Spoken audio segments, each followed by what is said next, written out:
We're driving a 2022 Ford Escape. Coming up, Evie's going to render her judgment. But first, information explosion!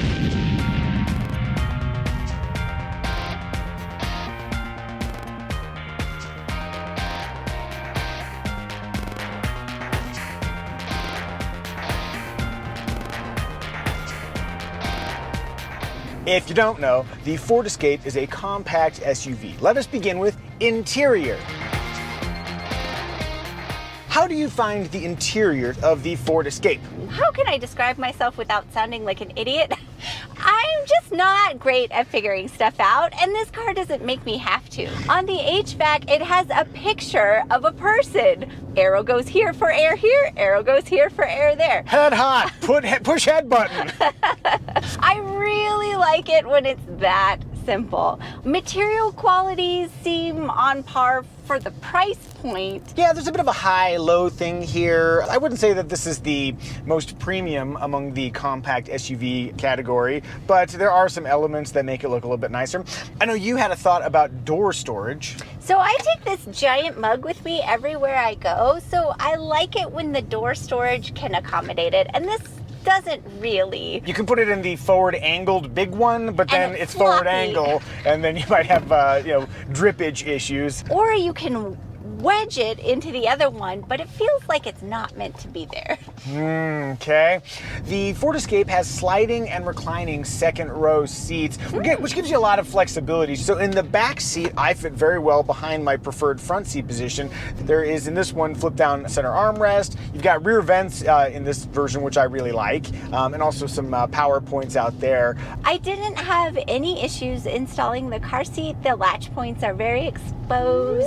Stop it, Iguana, stop it. The size of the seat was fine to get in. Kiddo, how do you find getting in and out of this car? It's pretty easy. I can just hop out. Yeah, it looks like there's a pretty big area for you to step onto when you're climbing in and out, so that makes it really easy. As for cargo space, 34.4 cubic feet in this version, but there's more space if you get the non-hybrid version of the Escape. But by numbers, that compares very well with the rest of the compact SUV category. One note about cargo, though, if you want to drop the second row seats, sometimes you can release it from the cargo area in other vehicles. In this one, you have to walk around to the side and pull up the lever. So if you want to drop those seats quickly and get the out of the Costco parking lot, that's going to add just a few desperate seconds. As for safety, the NHTSA has strangely only rated the plug-in hybrid version of the Ford Escape, but assuming the other versions of the Escape are roughly similar, it is 4-star for front impact, but 5-star everywhere else. And then active safety includes a full suite of driver assist, lane keeping assist, automatic emergency braking. The Escape also has 7 airbags, including a driver's knee airbag, and the cool My Key feature, so when our child is old enough to drive, we can give her a dedicated key that locks out certain functions, let's say turning the volume up beyond a certain range, or deactivating stability control, or driving beyond a certain speed. So as parents, that's very reassuring. Generally a very safe package. What do we think? Is the Ford Escape family friendly? Family friendly. Yes, family friendly. Rear window test. Almost all the way down. Armrest test. Okay, here I am driving in my comfortable 8 and 4, and I would like the inboard to be a little bit closer for an easier reach to my elbow so I can have my hand on the wheel and my elbow on the armrest, but it's not so bad. You got stitching on the edge here, but it's still pretty soft. I'm gonna go 60% on the inboard, but outboard, oh, that's soft. Let's go 80. Hey, have you subscribed to our channel? If you haven't, please do, because at 100,000 subs, which, I don't know, we're recording this before, but it's really, really close. Either we have or haven't reviewed a windowless white van yet. Style!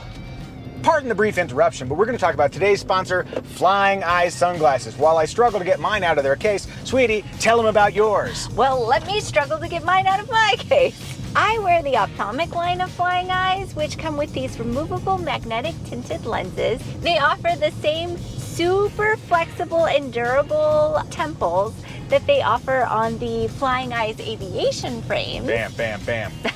And I think they're stylish. What do you think? I also think they're stylish. Yeah, so this is eyewear. If you have a prescription, you can wear Flying Eyes eyewear in your day-to-day life, and they are so incredibly light that, yeah, the comfort is unbelievable. Same thing with these. They're super, super thin. They work great in the helicopter. They work great in our day-to-day life. If you're ready to upgrade to aviation-grade eyewear, click the link in the description below. Use the promo code Micah to save 10%. Flying Eyes. Lady, how you feeling about the style of the Ford Escape? I think it looks super friendly, but it might just be that the grill up front looks like a big smile to me. Howdy, folks. Got a bubbly personality. I like it. It really does too, because previous Escapes were very square and blocky, and they went smooth with this generation. If you look at it in silhouette, it feels maybe a little bit anonymous, but I think it does have sort of a friendly disposition to it. What do you guys think of the style of the Ford Escape? Do you like it? Do you dislike it? Or do you have some nuanced opinions somewhere in between? However you feel, tell us in the comment section. If you're curious what we're doing between YouTube videos, you can give us a follow over on Instagram, In Motion. Not too long ago, we drove the Ford Explorer, and if you're curious what we thought about the Ford Explorer, you can click up here. The Escape hits a lot of the same notes, which is to say it's sort of generally competent, but not really outstanding in any one region. It's pretty comfortable. One thing I have noticed driving around our mountain community where we have nothing but curves, not particularly sporty feeling. Steering feel is aloof. It's like maybe the car knows what's happening with the front tires, but it's not going to tell me. On a more complimentary note, I do like the way the gasoline engine and the hybrid powertrain interact. You can just drive around and you don't really have to think about what the powertrain's doing. It's just kind of figuring it all out. Oh, and let's see, can I come to a smooth stop? One of the challenges with a vehicle like this is brake feel, and it gets super tricky at those last couple of feet where you start to ease off to make it a very, very smooth stop, and the pedal doesn't make that job any easier. I'm going to say the brakes are maybe not my favorite part of the Ford Escape, but I did stop, so good on that. All right, I've spoken enough, I think. Sweetie, what do you think? Evie's at the wheel. Question number 1, visibility. So over my right shoulder, it's good. And over my left shoulder, which I always have trouble with, it's good actually. I can see past the B pillar.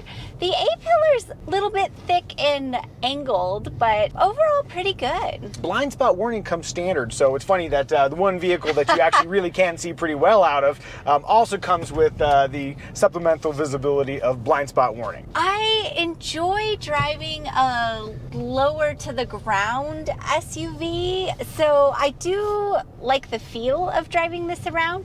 I'm not fond of the steering as I turn. It feels like it takes a lot more turning to move the car than I like. Yeah, the thing about the steering that's interesting is that ratio might be a little bit slower than some of the vehicles we've been driving recently, but the amount of feedback you get through the wheel, it doesn't really tell you what's happening. So you might also be experiencing kind of a lack of communication from the car, and that might kind of sap a little bit of your confidence driving.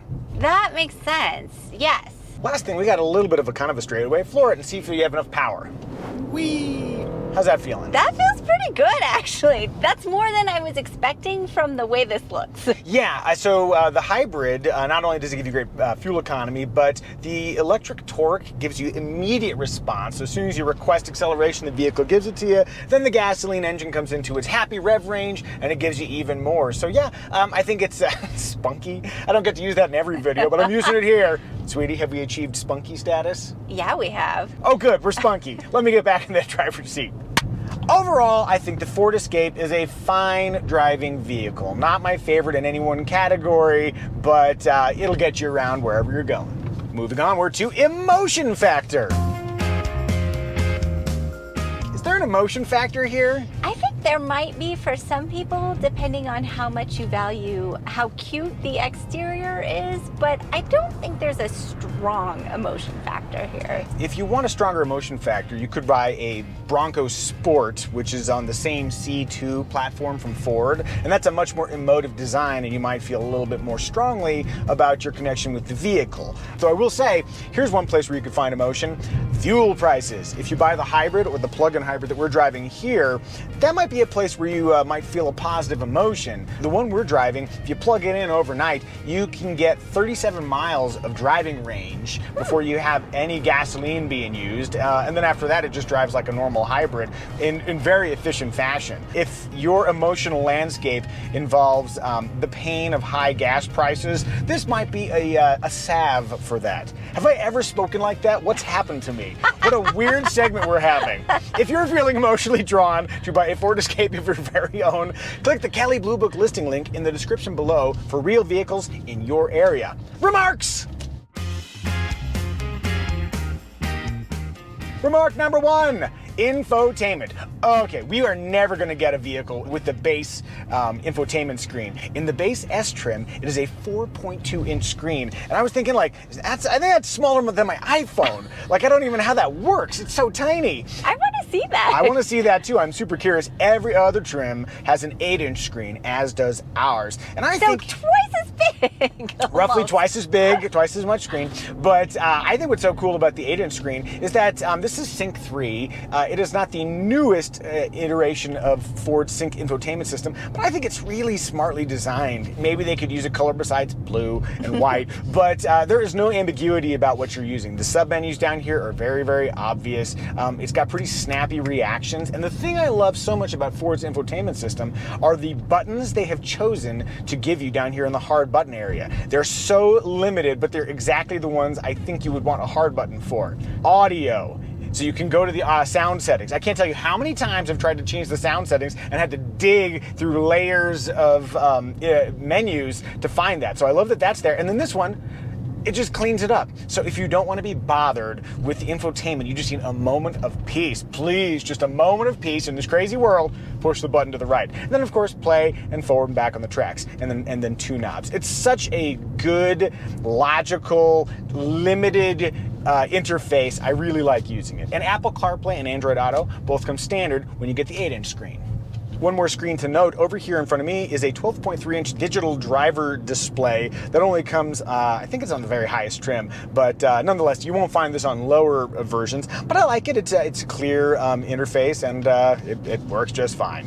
And it's also got the calm screen. Again, just a moment of silence. Everything is crazy, and I just need a moment to just chill out. Thank you, calm screen. My head's about to explode. Before my head explodes, let's talk about engine choices. The base engine is a 1.5 liter, but what's interesting, it is a 3-cylinder, which is pretty unusual. Decent power and pretty good fuel economy. And then you have an optional 2.5 liter, and that makes much more horsepower, and it only comes with all-wheel drive. Then there's a 2.5 liter hybrid, 200 total system horsepower, and very efficient. Look at that city fuel economy number. And then lastly, you have the 2.5 liter plug-in hybrid electric vehicle that we're driving, 221 total system horsepower and 40 MPG after you exhaust that electric range. One thing to note about the plug-in hybrid, it only comes with front-wheel drive. So for our mountain life, a front-wheel drive plug-in hybrid wouldn't necessarily work because we gotta have that all-wheel drive. By the way, both of the gasoline engines use an 8-speed automatic transmission, which I would say something about, but this one does not have it because it's the hybrid. Speaking of the straight gasoline versions of the Ford Escape, fuel economy in the Escape is very competitive. Here's how it compares to some other vehicles in the compact SUV segment. I'd also like to draw your attention to this series of buttons down here. There's an auto park feature that we can't really make use of because we don't have any parallel parking spots in the mountains here, but I've used Ford's system previously and it usually works pretty well. And then you've got a button here to go through the drive modes. I wish it was a knob like in our Ford Bronco, because going sequentially through the different modes while pushing the button feels a little less precise, and if you miss it, you have to kind of keep scrolling on through. Which I kept doing. Sweetie, can I give you a trim recommendation? Heck yeah. I'm going to recommend the SE trim. It's one level up from the base S trim. It costs $1,300 more than the base, but you get smart key access and that 8-inch screen, and it's just a generally nicer vehicle. And I'm going to go one step further and say I think you should get the SE Hybrid, which adds another $1,800 for the hybrid version, but you get a huge bump in horsepower and fuel economy And you also get an 8-year, 100,000-mile warranty for the hybrid components. Total price for that SE Hybrid is a little bit more than 28 grand, but I think that gives you all the essentials you'd regret not buying at the lowest price possible. That said, if you just got a bunch of money and you want a bunch of options, you can get things like this panoramic moonroof, B&O audio system, that auto park feature I mentioned previously, dual zone climate control. There's a lot of ways to zazz up your Ford Escape. As for the competitive set, you've got the Honda CR-V, Toyota RAV4, Hyundai Tucson. Perhaps if you're cross-shopping and you want something a little bit more rugged looking and even a little bit more rugged, the Ford Bronco Sport might be worth considering. We reviewed one previously. Click up here to watch. If we missed any remarks, please leave them in the comments section. Synopsis! In thinking about the essence of the Ford Escape, it's a mainstream choice. It's not necessarily the most style-oriented option, but if you play your cards right, you can save some money. To me, it is the Costco membership of compact SUVs. If you have a better synopsis, feel free to leave it in the comment section. If you'd like to see what we're doing between YouTube videos, you can give us a follow over on Instagram. And if you'd like to see more of these kinds of videos, family reviews, and the occasional helicopter video, feel free to subscribe. Family! I think we've done a good job reviewing the Ford Escape. May I have a 5 and a 5? And you, come get your high five. Ah!